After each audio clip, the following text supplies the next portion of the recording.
이번 챕터에서는 MRI 원리를 이해하기 위해서 필요로 하는 일종의 선수 과목에 해당하는 내용들을 복습을 하겠습니다. 첫 번째 내용은 로테이션 매트릭스입니다. 즉 3차원 공간상에 어떤 벡터가 있을 때 그 각각의 x, y, z 컴포넌트가 이렇게 표현이 될 수 있을 때, 여기서는 이 3D 벡터를 마그네타이제이션이라고 표현을 했는데 저거에 대한 정의는 이제 나중에 배우게 될 거고요. 일단은 여기서는 어떤 의미의 3차원 공간상에 있는 벡터가 있고요.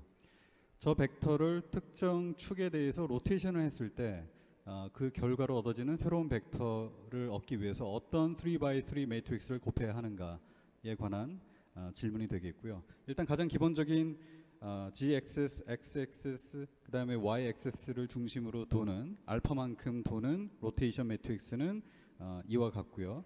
그래서 여러분 아마 2D상의 2D 로테이션에 해당하는 그 2x2 매트릭스는 알고 있을 거예요. 그래서 이와 같이 표현이 됐을 텐데 코사인, 사인, 마이너스 사인, 코사인, 그렇죠? 근데 3차원상의 특정 x, y 혹은 g 엑세스에 대해서 로테이션을 할 때는 예를 들어 g 엑세스에 대해서 로테이션을 할 때는 이 g 컴포넌트가 변하지 않겠죠. 그래서 예컨대 여기 mx, my, mg를 곱한다고 가정했을 때 이 mg가 변하면 안 되니까 그거에 해당하는 이게 1이 나오게 될 것이고, 나머지 mx, my에 대해서만 우리가 이미 알고 있는 2D상의 로테이션 매트릭스, 즉 이 2x2를 이렇게 붙여 넣어주면 되겠습니다. 같은 논리로 x에 관한 로테이션, 그 다음에 y 엑세스에 관한 로테이션도 그렇게 표현을 할 수 있겠고요. 물론 더 중요한 질문은 x도 아니고 y도 아니고 g도 아닌 어떤 의미의 제너럴한 그런 엑세스 G'이라고 표현된 저러한 G' 엑세스에 관한 알파만큼의 로테이션 결과를 얻기 위해서 어떤 매트릭스를 곱해야 하는가일 텐데, 일단 여기서 G'이 어떻게 정의가 되냐면 먼저 시작을 G 엑세스에서 시작을 합니다. 그 다음에 이 Y축을 중심으로 해서 크 사이만큼 회전을 시켜요. 예를 들어 요만큼. 그 다음에 요 두 번째 엑세스를 G축만큼 세타만큼 로테이션 시킨 겁니다. 그게 바로 이와 같이 표현된 그런 G' 엑세스가 되겠고요. 저랬을 때 저 새로운 G' 축을 중심으로 알파만큼 로테이션을 시키기 위해서 곱해줘야 할 3x3 매트릭스가 이렇게 표현이 됩니다. 즉 기본적인 x, y, g축에 관한 로테이션 매트릭스들의 어떤 컨비네이션으로 표현이 된 거죠. 그래서 유도 과정은 텍스트북에 있는데 그것까지 확인할 필요는 전혀 없겠고요. 일단 이렇게 주어진 포뮬러를 가지고 우리가 가져다가 쓸 줄만 알면 되겠습니다. 그래서 저거는 굉장히 제너럴한 케이스고, 사실 MRI에서 자주 나오는 상황이 이 크사이가 90도일 때예요. 즉 이전에 설명한 것처럼 이제 G축을 시작으로 일단은 90도를 먼저 돌립니다. 이 Y축을 중심으로. 그러면 이 X축에 해당하는 새로운 축이 나오겠죠.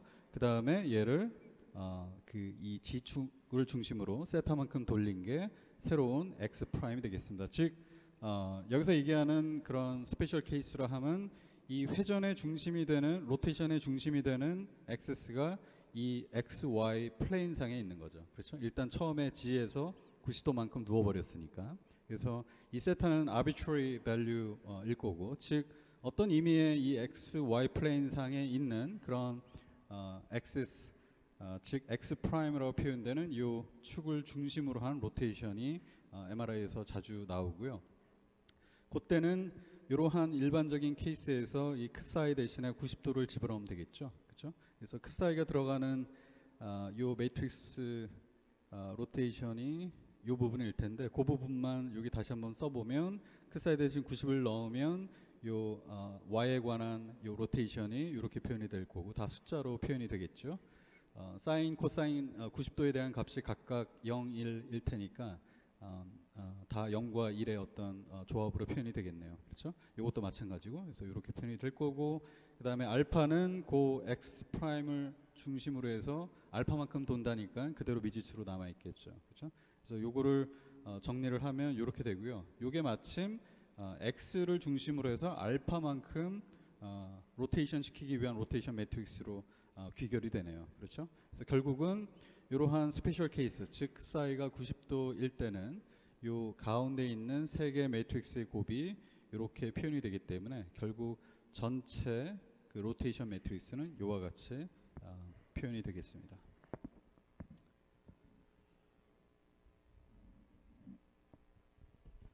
그다음 복습하고자 하는 것이 그 벡터 간의 그 몇 가지 중요한 연산 중에 크로스 프로덕이라고 있죠. 이너 프로덕도 있고 크로스 프로덕이 있는데 이 크로스 프로덕 오퍼레이션이 그 MRI 원리에 종종 나옵니다. 그래서 다른 이름은 이제 아우터 프로덕 혹은 뭐 벡터 프로덕이라고도 하는데 기호는 요 곱하기 기호를 쓰지요. 그렇죠? 그래서 어떤 인풋 벡터가 A, B 두 개가 있을 때 그거의 크로스 프로덕의 결과가 어떻게 되는가. 일단은 먼저 강조하고 싶은 것이 저 결과가 벡터이죠. 그죠?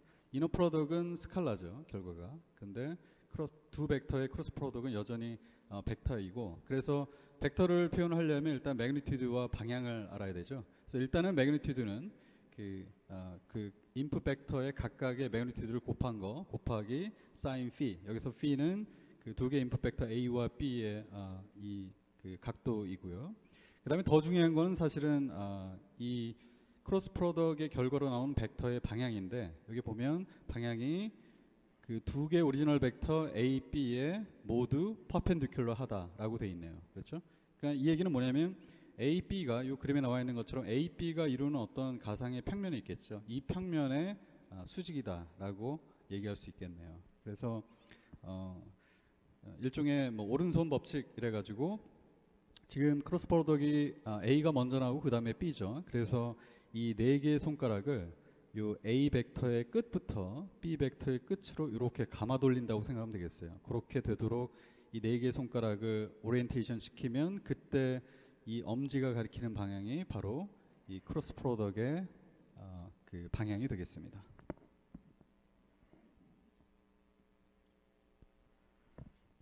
그래서 좀 더 정량적으로 이 크로스 프로덕을 계산하려고 한다면 뭐 여러 가지 다른 방법이 있을 텐데 제가 선호하는 방법은 이와 같습니다. 일단 x, y, g 쪽의 유닛 벡터를 i, j, k라고 하면 이 첫 번째 행에 이렇게 배치를 시키고 그다음에 벡터 a의 그 x, y, z 컴포넌트가 각각 이와 같다면 이렇게 표현하고 그다음에 이제 두 번째 벡터 b의 x, y, z 컴포넌트를 이렇게 놓습니다. 그래서 3x3 매트릭스를 만들어 놓고 그 다음에 이 3x3 매트릭스의 디터미넌트를 구하면 되겠어요. 그러면 3x3 디터미넌트를 저는 개인적으로 이걸 선호하는데 이렇게 대각선으로 쭉 긋죠.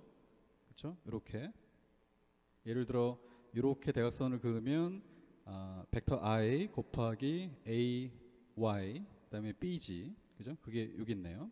플러스 이렇게 어떻게 죠? 이렇게죠? 이렇게. 그래서 AG, BX, 그다음에 J 여기 있죠. 그다음에 세 번째 텀에 이제 얘와 얘를 거고 그게 요와 같고 그다음에 이제 빼기를 쭉 해주는데 그거는 이제 반대로 이렇게 내리면 되겠죠. 그래서 예컨대 I 곱하기 AG 곱하기 BY 그게 여기 있네요. 그래서 나머지도 비슷하게 이런 식으로 그어줘서 빼주면 됩니다. 그다음에 정리하면 이렇게 표현이 되겠죠.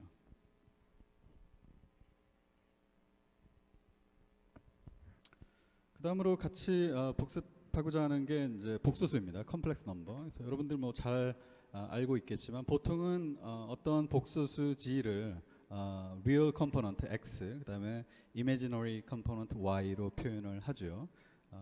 근데 저거보다는 종종 극좌표 혹은 뭐 폴러 코디네이트 상에서의 그 representation이 더 유용할 경우가 많은데요. 그럴 경우 보통 우리가 어떤 매그니튜드와 이 페이즈로 이렇게 표현을 하죠. 그렇죠? 그래서 여기서 매그니튜드 R은 그 real imaginary component 각각 x, y라고 할 때 이렇게 표현이 될 거고 phi의 정의는 이와 같죠. 그래서 이 동일한 복소 평면상에서 이 특정 그 컴플렉스 밸류 g를 매그니튜드를 표현한다면 바로 요게 바로 매그니튜드 되겠고 요게 바로 페이즈, 피가 되겠죠. 그렇죠?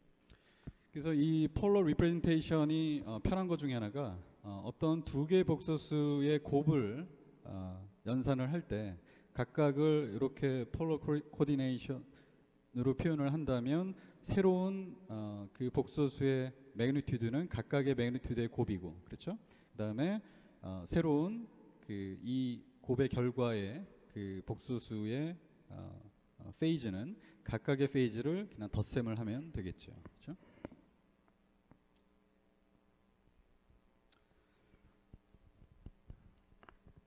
그래서 시간에 따라 변하는 그런 컴플렉스 밸류를 우리가 컴플렉스 시그널이라고 얘기할 수 있겠고요.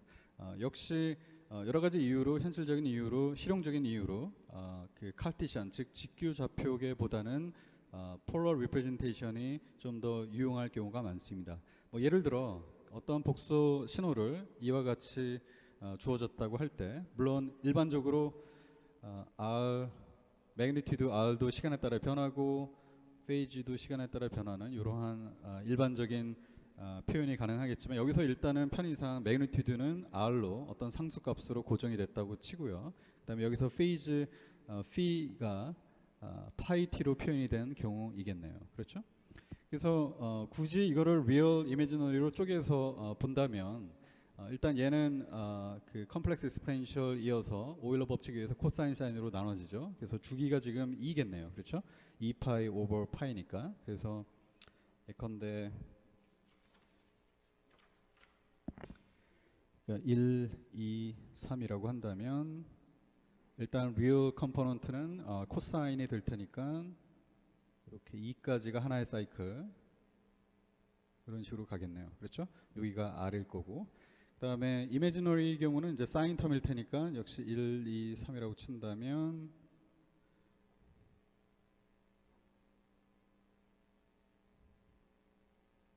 이렇게 원 사이클, another cycle, 이런 식으로 표현이 되겠네요. 그렇죠? 그래서 저것도 물론 맞는 얘기입니다. 하지만 보통의 경우 좀 더 인투이션을 더 얻기 위해서는 매그니튜드 페이지 표현법이 더 좋고요. 그래서 이 경우는 매그니튜드는 R로 고정이죠. 그렇죠? 그래서 쭉 컨스턴트 시그널이 되겠고, 페이지 경우는 지금 여기 적었지만 파이 곱하기 t죠. 즉 시간에 관한 리니어 펑션이죠. 그래서 그냥 쭉 이렇게 리니어하게 올라가는 그런, 그 다음에 이 기울기가 파이가 되겠네요. 그렇죠? 이렇게 표현이 되겠고, 조금 더 그 인투이션을 얻기 위해서 제가 권장하는 방법은 이겁니다. 즉 각각의 특정 시간에 대해서, 예를 들어 여기가 지금 1, 여기가 2, 여기가 3이라고 한다면 특정 시간에 대해서 그 컴플렉스 시그널을 복소 평면상에 나타내는 거예요. 그러니까 예컨대 t가 만약에 0인 경우에는 복소 평면상에 여기를 나타내죠. 여기 R일 때, 그렇죠? 그래서 뭐 화살표로 표현을 한다면 이렇게 표현이 될 거고, t가 1일 때는 반 바퀴 돌았으니까, 그죠? 반 바퀴 돌아서 이렇게 표현이 되겠네요. 그렇죠? 이렇게 표현이 되고, 굳이 이 중간에 0.5를 한번 그려본다면 이렇게 표현이 되겠네요. 그렇죠? 90도만큼 돌았을 그 상태이죠. 그래서 2인 경우에 이제 한 바퀴 원 사이클이 돌고 나니까 다시 원래 위치로 돌아가겠죠. 그렇죠? 그래서 이런 식으로 어떤 복소 평면상에서 그 매그니튜드가 R로 고정된 상태에서 빙글빙글 돌고 있다. 그렇죠? 근데 이 도는 프리퀀시가 t가 2초일 때 한 바퀴를 도는 그런 앵귤러 프리퀀시를 갖는 그런 복소 시그널 신호이다라고 이해를 하면 더 좋겠습니다.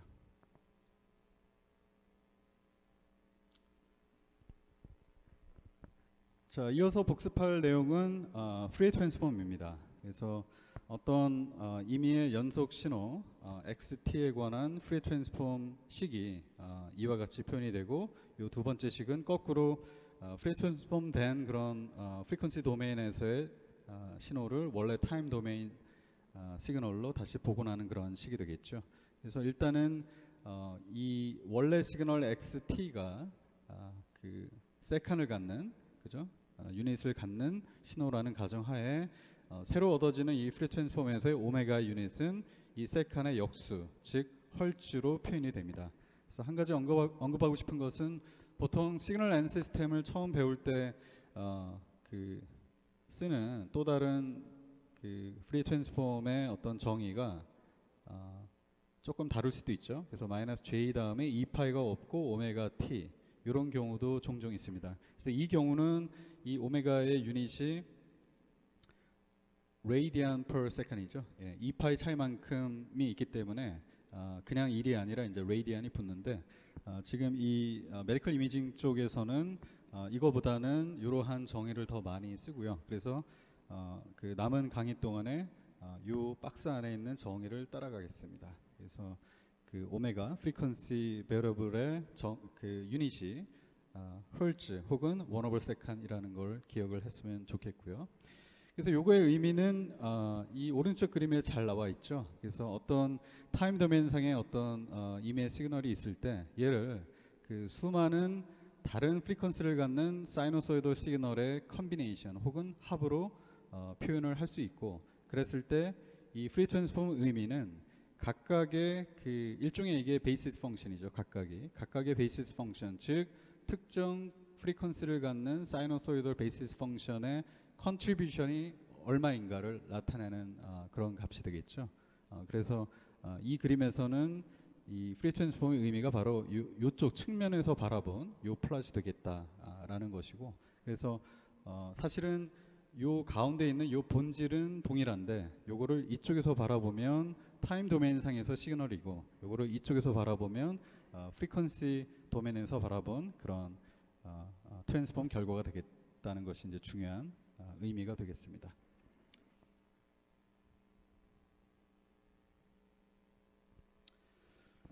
그래서 보통 프리 트랜스폼을 얘기할 때 항상 원래 오리지널 도메인을 이제 타임 도메인으로 놓고 그거에 프리 트랜스폼 된 오메가 도메인이 템포럴 프리퀀시, 그래서 이제 그 템포럴 프리퀀시의 유닛이 오메가의 유닛이 원 오버 세컨 혹은 헐츠로 이제 표현을 했는데, 사실 원래 시그널이 반드시 시간에 관한 펑션일 필요는 없죠. 그래서 만약에 이게 스페이스에 관한 펑션, 즉 FR로 표현을 한다면 여기서 이 인풋 아규먼트 R을 어떤 센티미터라는 유닛을 갖는 어떤 스페이셜 코디네이트이라고 한다면 뭐 식을 이렇게 변형시킬 수 있을 것이고, 그냥 T만 R로 바꾼 거죠.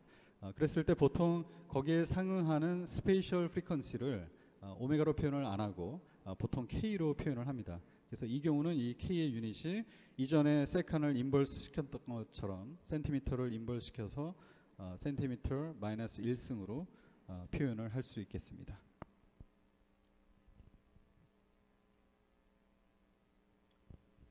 그래서 몇 가지 베이직 타임 도메인 시그널에 대한 프리 트랜스폼을 한번 살펴보죠. 첫 번째로 볼 것이 이제 렉탱귤러 펄스 혹은 시그널 이어서 플러스 마이너스 2분의 1 요 사이에서만 1이라는 값을 갖고 그 외 구간에서는 모두 0인 그런 시그널이 되겠죠.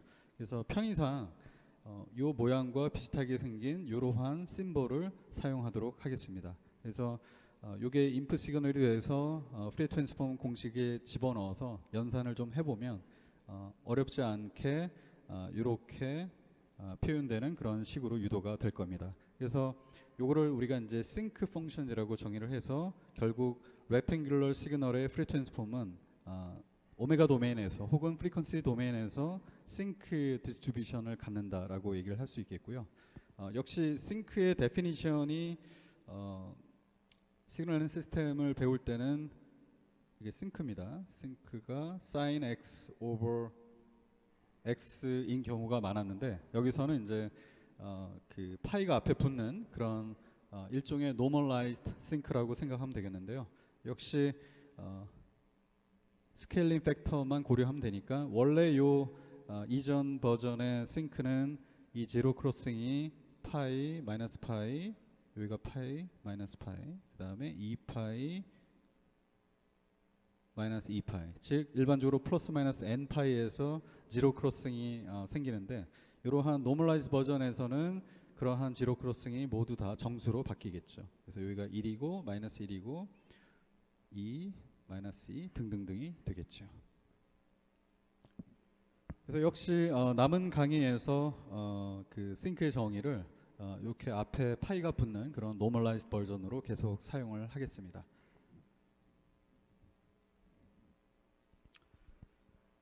그다음 example로 볼 것이 frequency 도메인에서 impulse라면, 즉 델타 펑션으로 표현되는 그런 시그널이라면 원래 오리지널 도메인 타임 도메인에서의 그 시그널이 뭔가입니다. 그래서 오메가 도메인에서 오메가 제로라는 어떤 프리퀀시 위치에 있는 그런 impulse 시그널을 생각을 하고요. 그래서 반대편 도메인, 즉 타임 도메인에서의 시그널이 뭐냐를 알기 위해서는 이제는 인버스 푸리어 트랜스폼을 하면 되겠죠. 그죠? 그래서 t 도메인에서의 그 시그널 xt는 지금 이 주어진 요 델타 펑션에다가 이러한 컴플렉스 익스포넨셜 곱한 다음에 오메가에 관한 적분을 취하면 되겠죠. 그죠? 그래서 여기서 이거로 넘어가기 위해서 쓰인 프로퍼티가 그 델타 펑션의 그 몇 가지 중요한 프로퍼티 중에 하나인 shifting 프로퍼티이고, 한번 리프레시 메모리 하기 위해서 써보면 어떤 임의의 펑션 gt에 대해서 t0에 위치하는 델타 펑션을 곱한 다음에 적분을 하면 그냥 단순히 요 t0 값을 요 t 대신에 집어넣은 결과이지요. 그렇죠? 이게 바로 shifting 프로퍼티였고, 그래서 이 경우는 t만 오메가로 바꿔놓고 요 오메가 제로를 오메가 대신에 집어넣으면 되겠죠. 그래서 그 결과가 이와 같고요. 즉 결론적으로 얘기하면 오메가 도메인에서 혹은 프리퀀시 도메인에서의 임펄스는 타임 도메인에서 컴플렉스 익스포넨셜 시그널인데, 그때 요 델타 펑션의 위치에 해당하는 오메가 제로가 바로 요 t 앞에 붙는 그런 형태가 되겠습니다. 그래서 요 t 도메인에서의 요 컴플렉스 익스포넨셜을 굳이 플롯을 한다면 역시 매그니튜드는 굉장히 트리비얼하죠. 요거의 매그니튜드는 그냥 1이죠. 그죠? 그다음에 저거의 페이즈는 j만 빼고 보면 되겠죠. 그래서 그냥 t에 관한 리니어 펑션이네요. 그렇죠? 그래서 리니어 펑션이고 요거의 기울기가 2파이 오메가 0가 되겠습니다.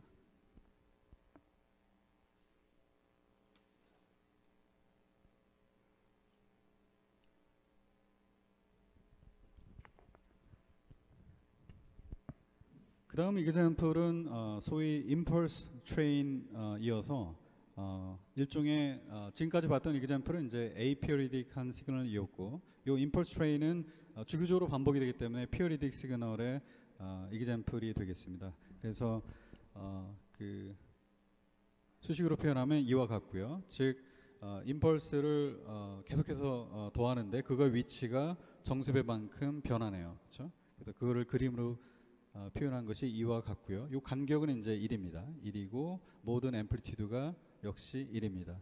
그래서 저런 시그마와 델타 이런 그 텀들을 끌고 다니기 이제 귀찮으니까 요거를 앞으로는 샤 펑션이라고 정의를 하겠습니다. 이 데피니션이고요. 그래서 요 모양이 이제 비슷하니까 우리가 샤 펑션이라는 그런 새로운 심볼로 표현을 하겠고요.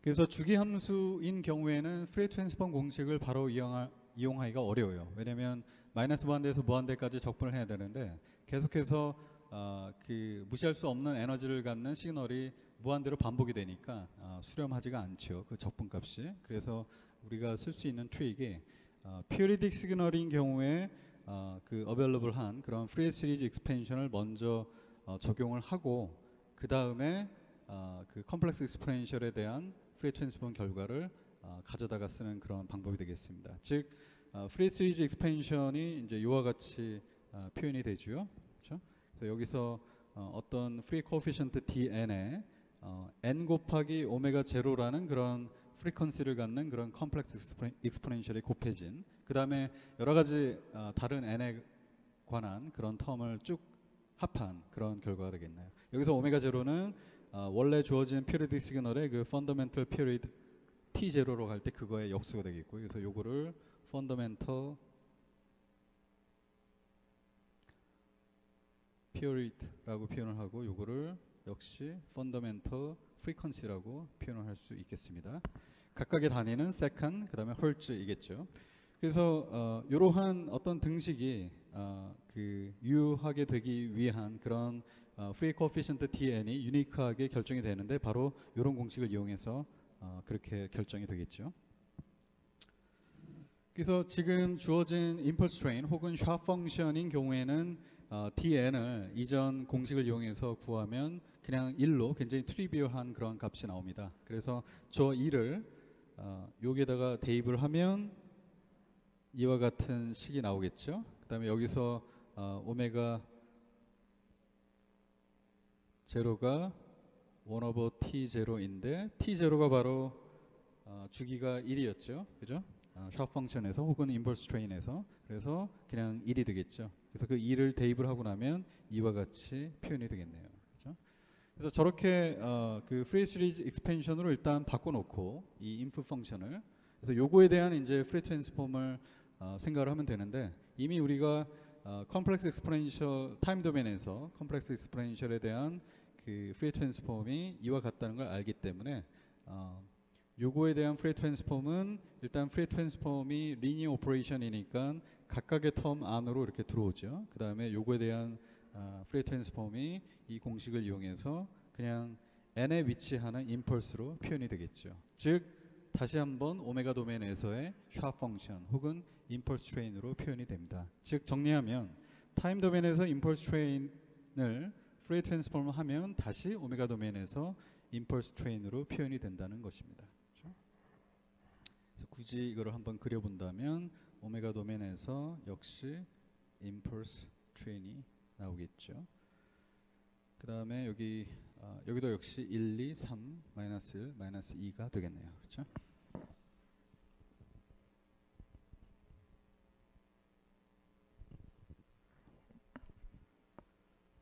그래서 지금까지는 몇 가지 중요한 기본적인 그 시그널에 대한 프리 트랜스폼 혹은 인버스 프리 트랜스폼을 살펴봤고요. 그다음에 앞으로 몇 개 슬라이드에서는 중요한 프리 트랜스폼의 프로퍼티에 대해서 살펴보겠습니다. 첫 번째 프로퍼티는 타임 스케일링입니다. 그래서 어떤 타임 도메인에서 시그널과 오메가 도메인에서의 프리 트랜스폼 결과를 페어로 주어졌다고 했을 때, 그때 XAT, 즉 그 A가 1보다 크면 compressed 된 버전이죠. 그 다음에 1보다 작으면 expanded 된 버전이 되겠죠. 그랬을 때 거기에 상응하는 프리 트랜스폼이 이렇게 표현이 된다는 겁니다. 그래서 AT 대신에 그러니까 A로 곱한 거 대신에 이제는 오메가 도메인에서 나눠졌기 때문에, 만약에 타임 도메인에서 컴프레션이 생겼다면 오메가 도메인에서 혹은 프리퀀시 도메인에서는 익스펜션이 생겼다는 얘기고 바이스 벌사이겠죠. 그래서 예컨대 우리가 이미 알고 있지만 레ክ탱귤러 시그널의 그 프리 트랜스폼이 싱크였죠. 그래서 이와 같다면 이러한 어떤 트랜스폼 페어가 주어졌다면 t 대신에 5분의 t가 들어가면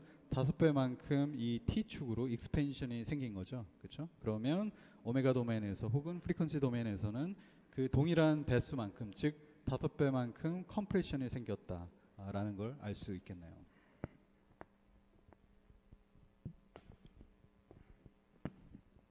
그 다음 리뷰하려고 하는 프로퍼티가 타임 도메인 혹은 프리퀀시 도메인에서의 쉬프팅입니다. 역시 어떤 그 프리 트랜스폼 페어가 XT, 그 다음에 캐피털 X 오메가 이렇게 주어졌다고 했을 때 새로운 시그널을 고려하는데, 이게 바로 원래 시그널을 T0만큼 쉬프팅 시킨 그런 시그널이 되겠죠. 그랬을 때 이렇게 쉬프트된 그런 시그널에 대한 프리 트랜스폼이 원래 프리 트랜스폼 결과에 이러한 컴플렉스 익스포넨셜을 곱한 거다라는 게 이제 주요 결과가 되겠네요.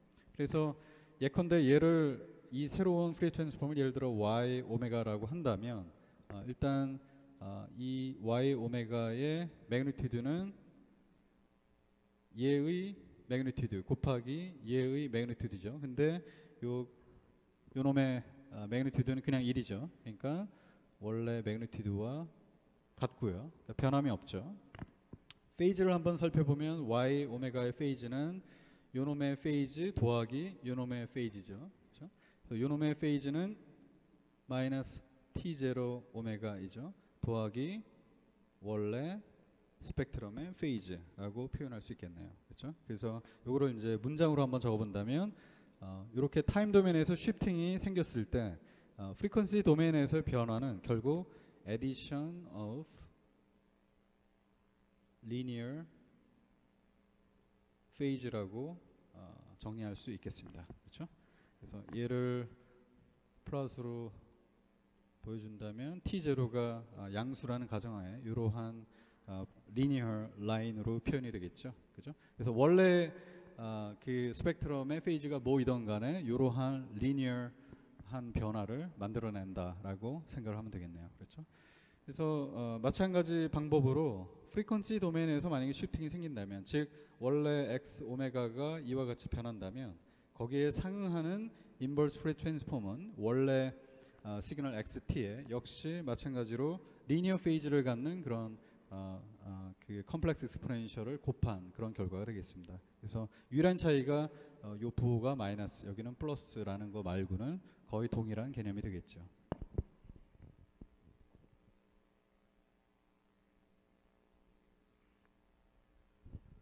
마지막으로 살펴볼 프리 트랜스폼의 중요한 프로퍼티가 이제 컨볼루션 프로퍼티가 되겠습니다. 그래서 이 경우는 어떤 두 개의 그 타임 도메인 시그널 x1t와 x2t가 주어졌을 때 각각의 프리 트랜스폼이 캐피털 x1 오메가 그다음에 캐피털 x2 오메가라고 할 때, 그때 새로운 타임 시그널을 이 두 개의 타임 시그널의 컨볼루션이라고 생각을 할 때, 즉 얘를 예컨대 yt라고 표현을 했을 때 이 yt의 프리 트랜스폼, 예를 들어 y 오메가가 바로 원래의 각각의 트랜스폼을 단순히 곱하기만 하면 된다라고 정리를 하면 되겠네요. 그래서 이걸 문장으로 표현을 하면 타임 도메인에서의 어떤 컨볼루션은 프리퀀시 도메인에서 멀티플리케이션과 서로 이퀴벌런트하다라고 얘기를 하면 되겠습니다. 그래서 뭐 예컨대 타임 도메인에서의 어떤 트라이앵글 시그널 이와 같이 그려지는 생각을 할 때 이 트라이앵글러 시그널이 사실은 이전에 우리가 배웠던 렉탱글러 시그널의 컨볼루션으로 표현이 됩니다. 실제로 한번 해보면 정말 이러한 그래프가 얻어질 거예요. 그러면 물론 이 트라이앵글 시그널을 실제 그 프리 트랜스폼 공식에 집어넣어서 연산을 해도 동일한 결과가 나오겠지만, 이 경우는 우리가 렉탱글러 시그널의 프리 트랜스폼이 싱크라는 걸 이미 알고 있죠. 그죠? 그래서 요 앞서 설명한 컨볼루션 프로퍼티를 이용을 하면 결국 이 트라이앵글러 시그널의 프리 트랜스폼은 각각의 트랜스폼, 즉 싱크를 그냥 두 번 곱하면 되겠죠. 그죠? 그래서 싱크 스퀘어에 해당하는 시그널이 바로 이 트라이앵글러 시그널에 상응하는 프리퀀시 도메인에서의 그 스펙트럼 모양이 되겠습니다.